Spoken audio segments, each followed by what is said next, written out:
Rebecca, my son Michael's fiancée, crinkled her nose and made a face that said it all. "Ah, this tastes awful. If I eat this, I'll feel sick," she chuckled, poking fun at the dish I had made with so much love and care. I had tried it earlier, and it seemed fine. Rebecca was just being picky. Richard and I had spent 3 whole days getting ready for this dinner.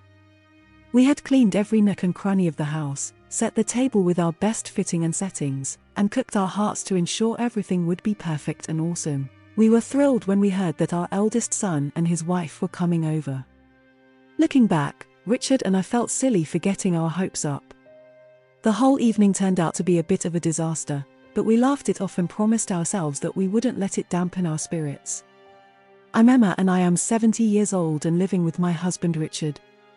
Our son Michael graduated from a fancy college, got a job in a big company, and moved to Boston 2 years back. He said he was getting hitched. The girl he introduced as his fiancée seemed nice. Michael said after the wedding they'd move closer to us and wanted to bond, especially Rebecca. We were cool with it but wondered about Megan.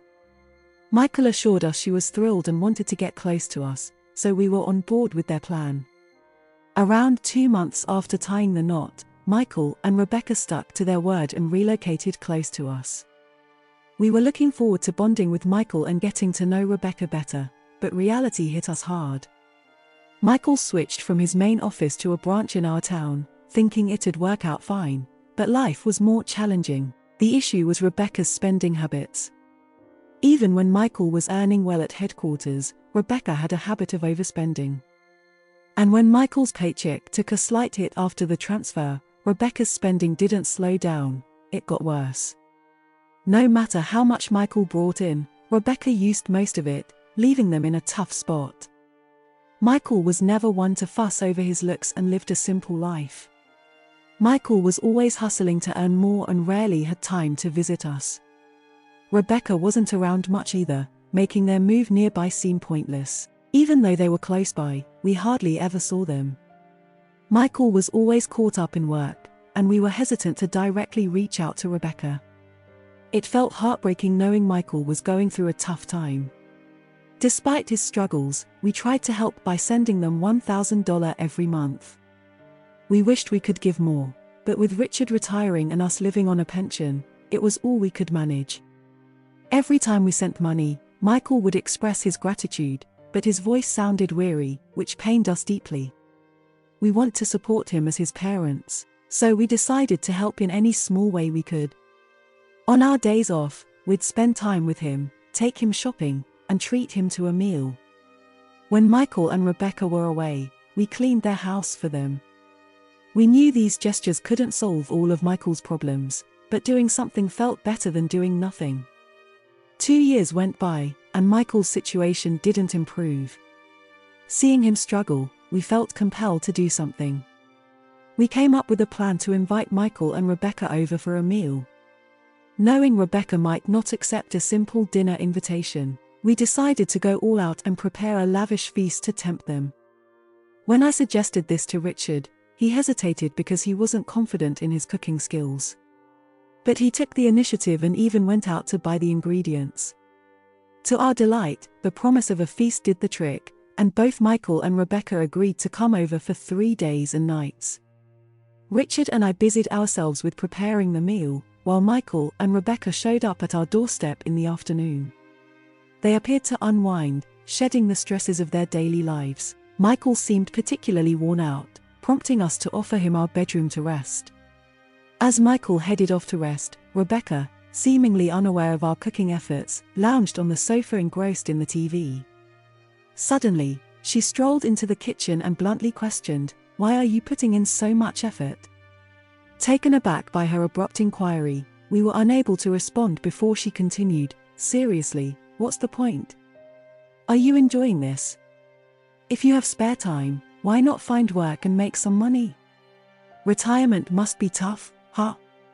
Her mocking laughter filled the room. I stepped forward. "Isn't it impolite to speak like that when you're invited for a meal? Where's your respect for your in-laws? A little decency wouldn't hurt." Rebecca's face flushed red. "Are you trying to pick a fight with me?"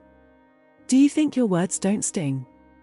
I had no intention of starting a confrontation, I simply wanted her to exhibit basic manners. However, seeing her twist my words and become defensive left me speechless. May, apparently satisfied with her outburst, returned to the living room. Richard looked dismayed, but we had dinner preparations to focus on, so we tried to regroup. Suddenly, from the hallway, we heard Rebecca's voice escalating. Why are you always against me? Can't you support me just once? I'm your wife. Alarmed, we hurried out to see what was going on. Rebecca stood by the bedroom door, and Michael, who should have been resting, was there too. Why won't you stand by me? Why are you siding with your parents? Rebecca shouted, clutching Michael's shirt. Sensing the situation spiraling out of control, we intervened. Let's calm down. What's happening here? Richard held Rebecca back, while I approached Michael to understand what was happening. Weary, Michael recounted what had occurred. He had been trying to get some rest in the bedroom after a long day at work but was startled awake by a slamming door. Upon investigating, he found Rebecca in a state of fury. She vented about feeling harassed and labeled me as the problem. Michael was bewildered and overwhelmed by her handed emotions. Rebecca misinterpreted Michael's silence as taking our side, and she began questioning his loyalty as her husband. Michael, still groggy from sleep, struggled to comprehend the situation and felt powerless.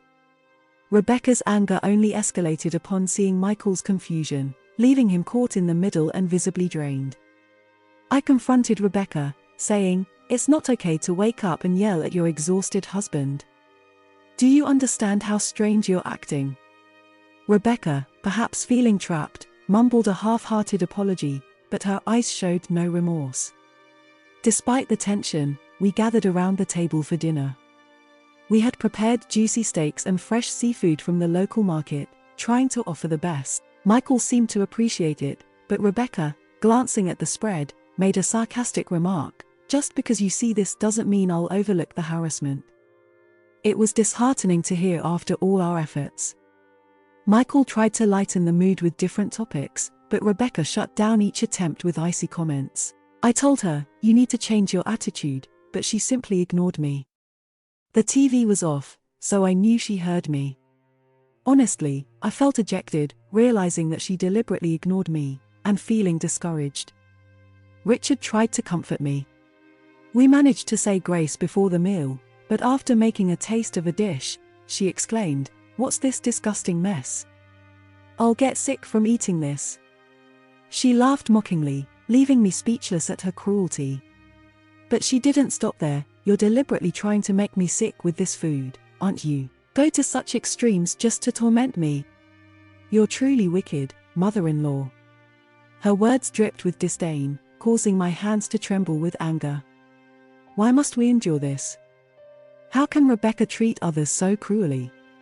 Seeing Michael so exhausted, why doesn't she feel any inclination to help? Why does she brush off our kindness? I had so much I wanted to express to Rebecca, but the right words eluded me. However, I couldn't let her behavior continue unchecked. Sensing my frustration, Richard reached for his plate. I've remained silent until now, but I've reached my limit. Richard's usually calm demeanor transformed into something intimidating when he was angry. It had been a long time since I'd seen him so upset. With his anger still simmering, Richard declared, "I'm severing ties with you. Leave immediately." Richard's voice boomed as he confronted Rebecca. Even Rebecca appeared startled, her face paling. "What's this, father-in-law? How could you say such things to your daughter-in-law? Do you find joy in causing trouble? I never imagined you, father-in-law, would stoop so low," she shot back, tears dwelling in her eyes. But despite Rebecca's protests, Richard stood firm. "I don't care if you call it harassment. I can't consider you family anymore. Leave." Richard's words made Rebecca realize the severity of the situation. "Fine, I'll go. From now on, I want nothing to do with you or mother-in-law. You'll regret this," she declared, packing her belongings and departing. I asked Michael if he wanted to go after her, but he seemed resigned. "It doesn't matter," he muttered, focusing on his meal. So we opted to let her go, fearing another confrontation if Michael followed her home. We decided he would stay the night. Michael appeared relieved, preferring not to face Rebecca at that moment. For the first time in ages, we enjoyed some genuine family time. We swapped stories, aired grievances about Rebecca, and even camped out in the living room, reminiscing about old times. The cramped couch reminded me how much Michael had grown. However, our peace was short-lived. The next morning, the doorbell rang, jolting us awake. As anticipated, it was Rebecca standing in the room. I confirmed it was indeed Rebecca at the door as Michael, Richard, and I debated our next move. The door was pounded loudly. "Mother-in-law. I know you're in there. Where's Michael?" "He's here, isn't he? Let him out."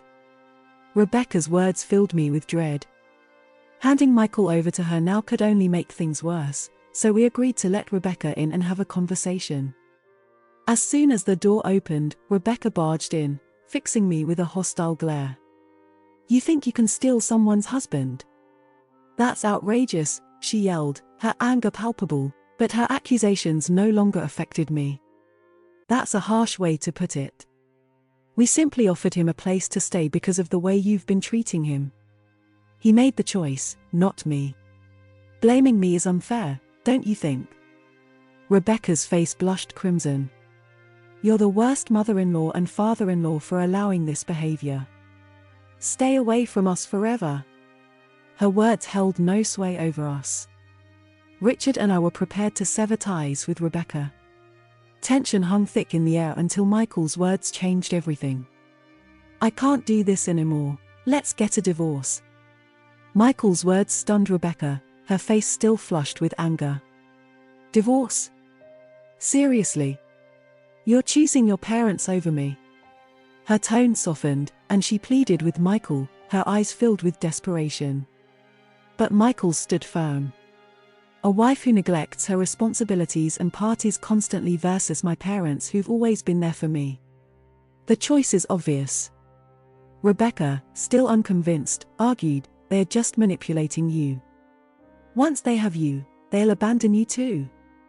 Faced with accusations, we never abandoned Michael. But Rebecca, eager to portray us as villains, hysterically shouted, "You're trying to take Michael away from me. Do you hate me that much?" At this point, it was unclear how to calm her down. Then unexpectedly, Michael slapped Rebecca across the face. The room fell silent. Shocked, Rebecca struggled to comprehend what had just happened. "You've not only been a burden to me but also to my parents. Aren't you ashamed? I hoped you'd come to your senses, but I was wrong. Please, please don't say such things. I love you. Please reconsider. My decision is final. From now on, we're strangers. Don't ever call yourself my wife again." Rebecca looked defeated. No one reached out to her. Eventually, she left, realizing there was no point in arguing. In the following days, Michael stayed with us as he initiated the divorce proceedings, which were recently finalized. Rebecca was hesitant to sign the papers, so they had to involve lawyers. Fortunately, Michael had evidence of Rebecca's extravagant spending habits, which helped him secure the divorce. He also sought compensation in court due to his deteriorating health from stress and overwork. Unfortunately, Michael was diagnosed with a lifestyle-related illness. Rebecca's parents eventually paid the settlement, leaving Michael indebted to them. Rebecca now works tirelessly day and night to repay them. After the divorce, Michael continued to reside with us for some time. We want to give him a reprieve, especially considering all he had endured. Today, Michael has regained his footing and is working diligently as ever. While life may present him with more challenges, we will always be there for him as his parents, offering our unwavering support in every possible way. Finally, let's conclude the whole story. In the end, despite the turmoil and challenges, Michael found the strength to stand up for himself and make the difficult decision to end his marriage with Rebecca. With the unwavering support of his parents, he navigated through the storm and emerged stronger. As for Rebecca, her journey continues, learning hard lessons and striving to rebuild her life. Though the road ahead may be uncertain, Michael's parents remain steadfast, ready to provide love and support whenever he needs it, reaffirming the enduring bond of family.